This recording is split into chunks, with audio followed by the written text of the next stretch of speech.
이사야서 세 번째, 참된 구원자 하나님의 능력, 이런 제목으로 말씀 나누겠습니다. 이사야서 44장 6절에서 8절까지 말씀 같이 읽겠습니다. 이사야서 44장 6절에서 8절입니다. 이스라엘의 왕인 여호와, 이스라엘의 구원자인 만군의 여호와가 이같이 말하노라. 나는 처음이요 나는 마지막이라. 나 외에 다른 신이 없느니라.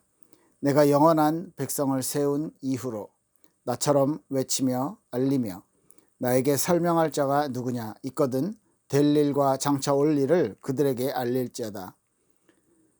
너희는 두려워하지 말며 겁내지 말라. 내가 예로부터 너희에게 듣게 하지 아니하였느냐 알리지 아니하였느냐. 너희는 나의 증인이라. 나 외에 신이 있겠느냐. 과연 반석은 없나니 다른 신이 있음을 내가 알지 못하노라. 아멘. 예, 이사야서는 크게 두 부분으로 나눈다고 했고요. 지금 오늘 이렇게 말씀은 두 번째 40장부터 66장까지의 후반부를 또 세 개로 크게 나눌 수 있는데, 그 후반부 중에 첫 번째 부분입니다. 그래서 이제 1장부터 39장까지는 하나님의 능력을 이렇게 선포하면서 하나님께서 만국들, 열방의 모든 나라들에 대한 심판과 그들에 대해서 하나님의 어떤 계획들을 가지고 있다라는 부분들을 많이 알렸고요. 특히 그 중에 이제 유다에 대해서, 유다의 죄악과 유다가 가지고 있는 지금 우상숭배의 죄, 그것들을 이제 알려주고, 그렇게 유다가 이런 죄들을 지었기 때문에 하나님 앞에서 지금 저울질 당하고 있다라는 부분들을 이제 알려주고 있고요.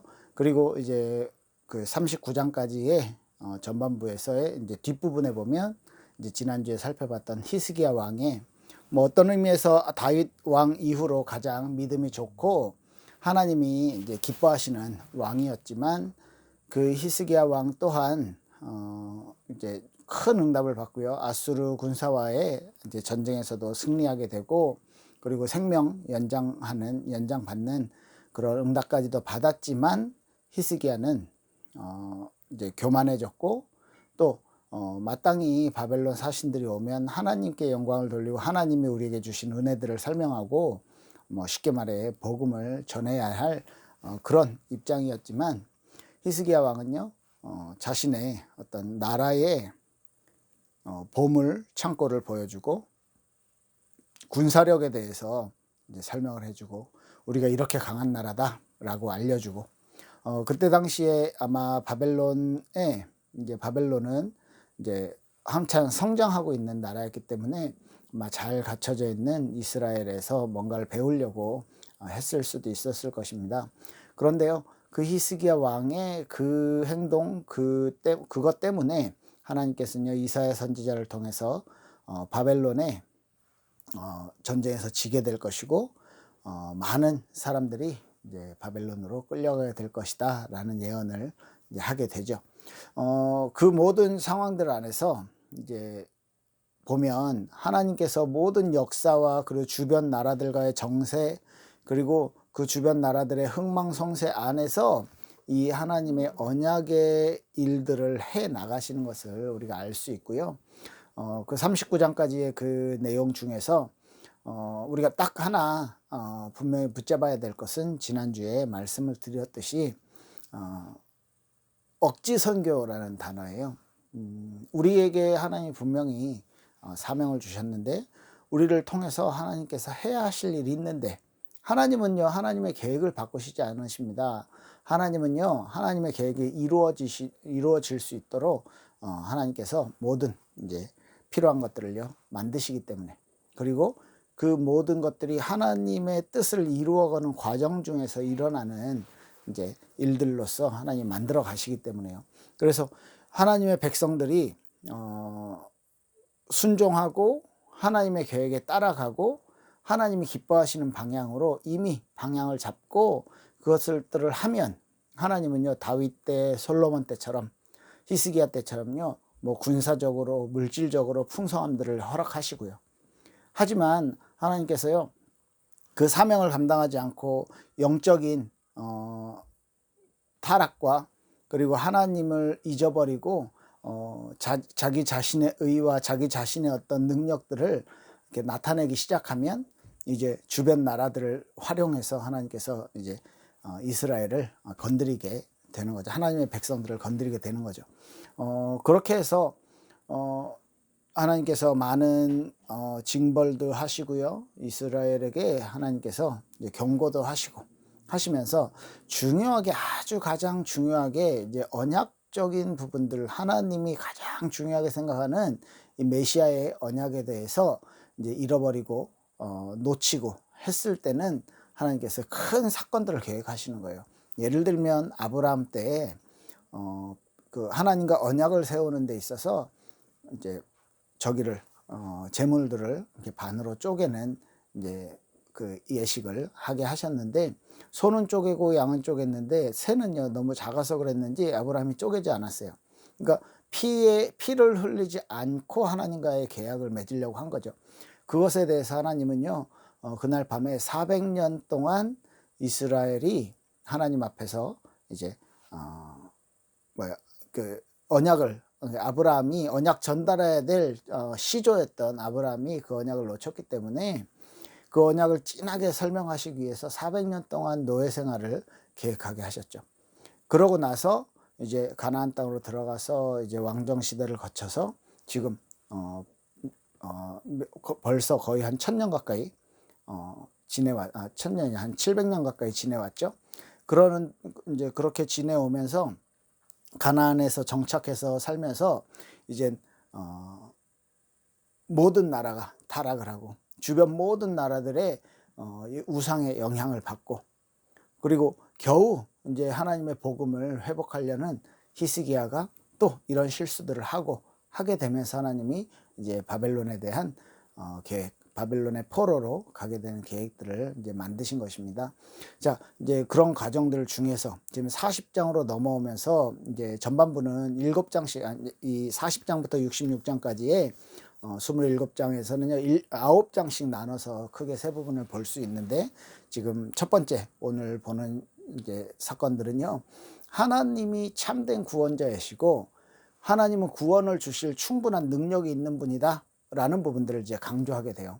그러면서 이제 흐름상 이제 구원의 소망을 먼저 40장에 주시고, 41장에서 45장에 보면 여호와의 어떤 심판, 하지만 그 속에서 하나님이 구원하실 것, 그리고 바벨론의 어떤 이제 역할들, 이제 바벨론에서 어떻게 생활하게 되고 바벨론이 어떤 나라고, 그리고 바벨론 이후에 고레스를 통해서 하나님이, 고레스 왕을 통해서 하나님이 어떻게 이스라엘을 회복하실 것인지, 구원하실 것인지, 뭐 이런 부분들을 이제 설명하고요. 46장, 47장 보면 바벨론의 멸망에 대해서, 바벨론의 죄에 대해서 설명을 하고 바벨론이 어떻게 멸망될 것이다 라는 설명들을 합니다. 그리고 48장에는요 그에 따르는 이제 바벨론이 멸망되고 이스라엘이 어떻게 구원될 것이다 라는 이제 예언들을 하게 되죠. 그리고 그 다음번에 살펴볼 이제 그 49장부터죠.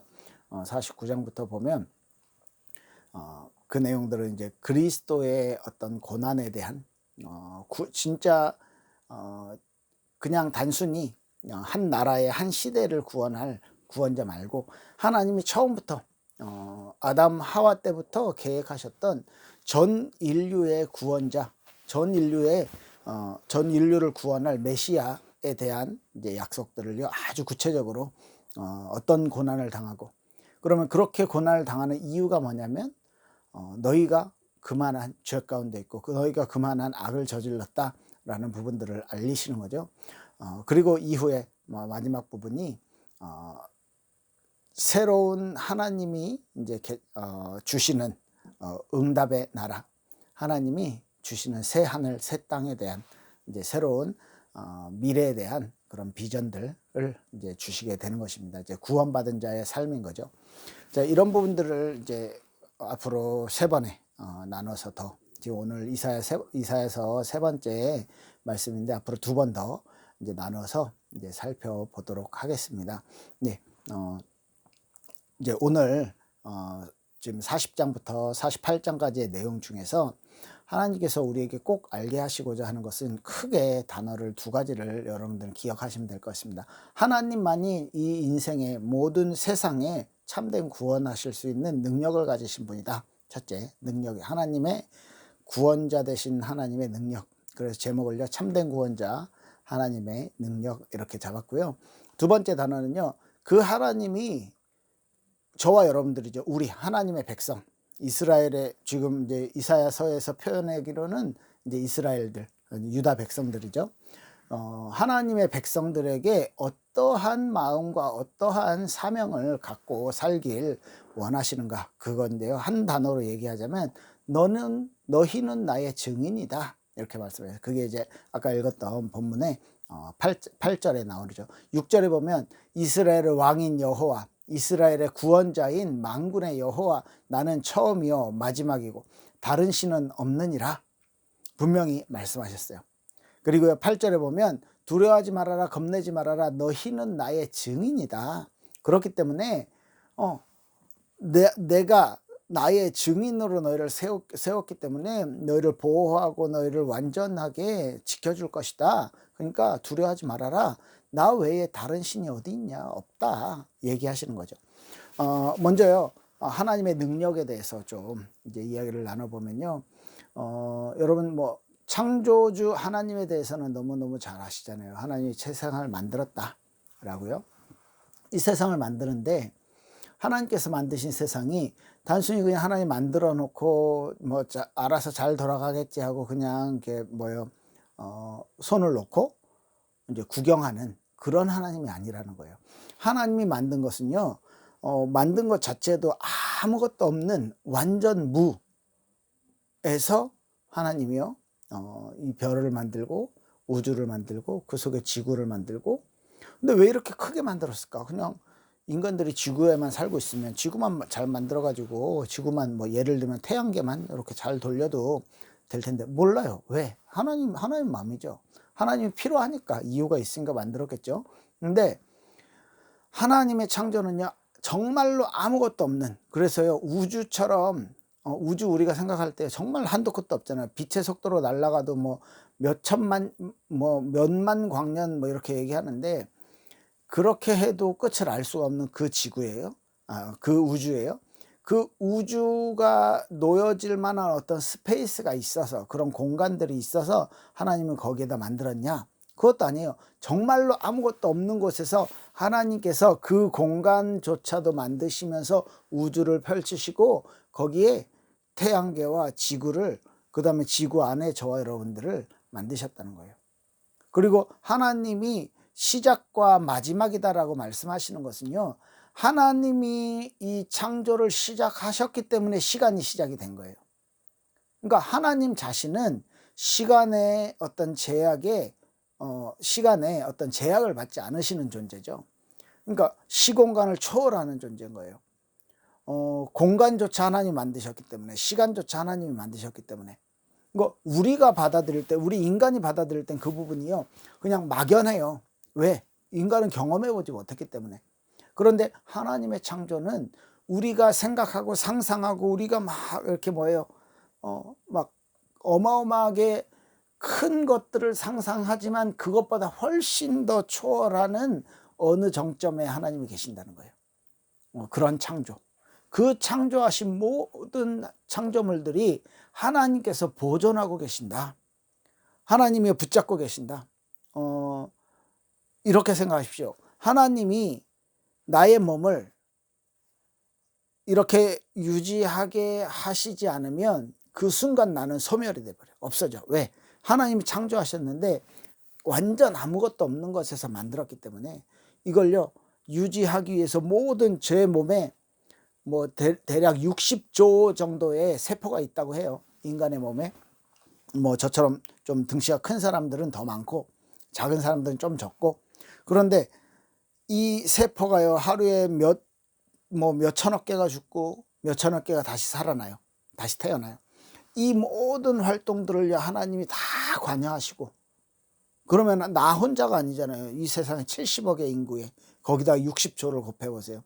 그리고 인간만 있는 게 아니잖아요. 동물, 그다음에 뭐 나무, 인간이 만든 어떤 플라스틱 이런 존재까지 모든 물건에 하나님께서 개입하시지 않으면 그 순간 소멸된다는 거예요. 정확히 성경적으로 얘기합시다. 사단이 하나님과 대적하는 존재입니까?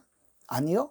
하나님께서 만드신 천사 중에 일부예요. 그렇다면 그 사단의 존재조차도 하나님이 붙잡고 있지 않으면, 하나님이 허락하지 않으면 그 순간 소멸되어 버리는 거죠. 마귀가 뭐라고, 지가 뭐라고 하나님한테 대들 수 있습니까? 아니요. 하나님의 대적자, 하나님의 적이 아닙니다. 절대로. 마귀는 우리의 적이에요. 왜 우리의 적이냐면 하나님이 가장 사랑하는 존재 인간을 넘어뜨려서 하나님께 뭐라고 합니까? 하나님을 자꾸 신경 쓰이게 만드는 뭐 그런 정도 아니겠습니까?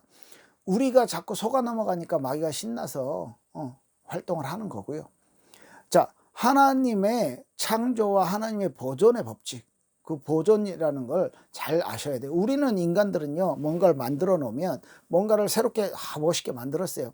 그렇지만 그걸요 계속해서 유지할 수 있는 능력이 우리에게는 없어요. 근데 하나님은 있으시잖아요. 예를 들면 저희 아이들이 되게 비싼 장난감이죠. 레고 이런 걸 몇 개 가지고 있는데 처음에는요 멋있게 만들어요. 그걸 이제 막 위에다가 그 책장 위에다 세팅도 해놓고 그걸 보고 막 이제 뭐예요? 처음에는 볼 때마다 막 즐거워하고 멋있잖아요. 잘 만들어 놓으면. 근데 이게 시간 지나면 하나씩 떨어지기도 하고 툭 건드려서 지나가면서 건드려서 떨어지기도 하고 그러니까 점점 옛날 멋있는 모양이 없어지니까 나중에 이제 실증이 나서 이걸 그냥 다 분리해 갖고 넣어놔요. 그게 인간이 만든 거예요. 그게 인간이 이렇게 만들어서 인간이 유지하려고 노력하지만 적당히 유지가 되는 거예요. 근데 하나님은 그렇지 않아요. 모든 존재, 뭐 쉽게 생각합시다. 하나님이 별로 신경을 안 쓰신다고 생각할 수도 있지만 저 뒷산에 있는 쓰레기, 그 산 흙 속에 있는 그 플라스틱 쓰레기조차도 하나님이 보존하고 있지 않으면 그것조차도 없어지는 거예요. 순간 소멸되어 버리는 거예요. 왜? 모든 존재가 무에서 유를 창조하셨기 때문에. 그리고 하나님의 통치가 모든 생명들의 그리고 모든 피조물들의 활동과 유지, 모든 상황 속에 하나님의 통치, 하나님의 섭리가 있습니다. 생명과 죽음과 그리고 이제 우리의 인생이 돌아가는 모든 것이요. 불신자든 신자든 상관없어요. 완벽한 통치, 완전한 통치를 하나님이 하고 계셔요. 창세 때부터 지금까지. 창조하신 그 순간부터 지금까지. 왜요? 모든 역사의 주관자. 그런데 이걸요, 제가 요 정도까지 막 이렇게 어마어마하게 설명을 했지만, 어마어마하다. 이렇게 느껴지시겠지만요, 하나님에 대해서 전부 다 설명을 할 수가 없어. 우리의 표현으로, 우리의 생각으로, 우리의 어떤 개념으로 하나님을 다 표현해버리면, 표현할 수 있다면, 하나님은 전능하신 하나님이 아니지. 우리를 초월하시는 하나님이 아니지. 우리의 이해 속에, 우리는 할 수는 없지만 어떤 이해 속에 있는 하나님이 되는 거죠. 아니요. 설명할 수 없기 때문에 더 능력 있고 설명할 수 없기 때문에 진짜 하나님이신 거예요. 정말 더 위대하신 거고요. 정말 그렇기 때문에 진짜 전능자 아니겠습니까? 그죠? 우리는 그 하나님의 능력을 설명할 수가 없습니다. 그 하나님이 이스라엘의 왕인 여호와 이렇게 말씀하셨어요. 저와 여러분들 영적인 이스라엘이 구원받은 하나님의 자녀잖아요. 나의 왕이신 하나님, 나의 구원자이신 만군의 여호와, 그 하나님이요, 나는 처음이다, 나는 마지막이다, 나는 너희들을 구원할 완벽한 하나님이다, 참된 구원자다, 나는 너희들을 구원하고 너희들에게 축복하고 너희들을 유지할 능력이 있다 라고 우리에게 지금 말씀하시고 있는 거예요. 나 외에 다른 신이 없느니라 라고 정확하게 말씀하시는 거예요. 이 하나님의 저는 하나님의 러브레터라고 생각하거든요. 하나님이 저와 여러분들에게 하나님 자신을 알리시는 거예요. 그 하나님이요, 지금 이렇게 말해요. 두려워하지 말아라. 겁내지 말아라. 너희는 나의 증인이다. 나 외엔 다른 신이 없다. 너희가 나의 증인의 삶을 살기 위해서 내가 너를 내 백성으로 내가 너를 선택했다. 자, 하나님이 우리를 구원하시려고 선택하셨어요.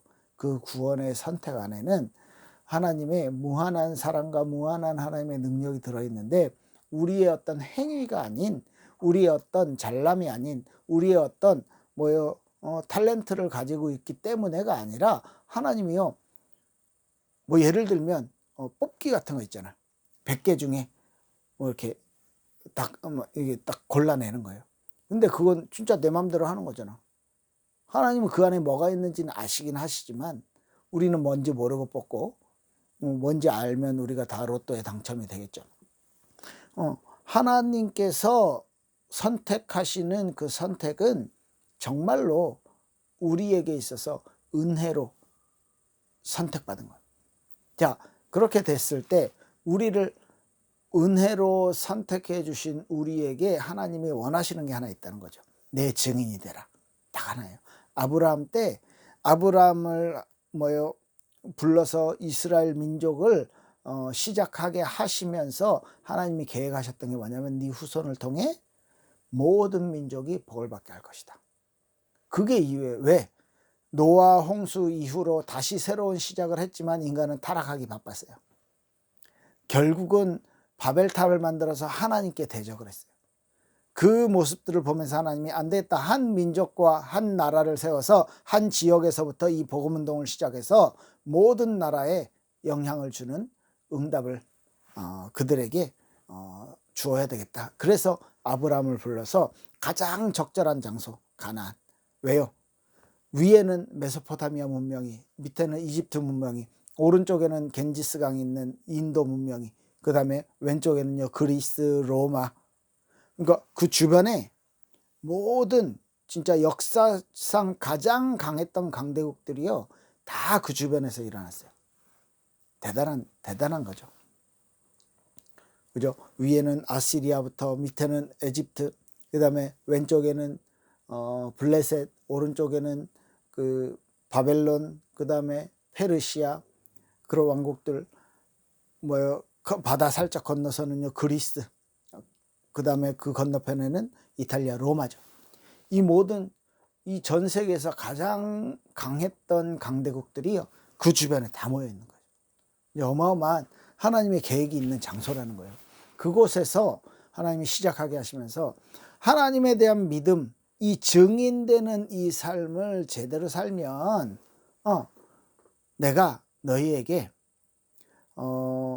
이 증인된 삶 자체를 너희에게 잘 살게 도와주겠다.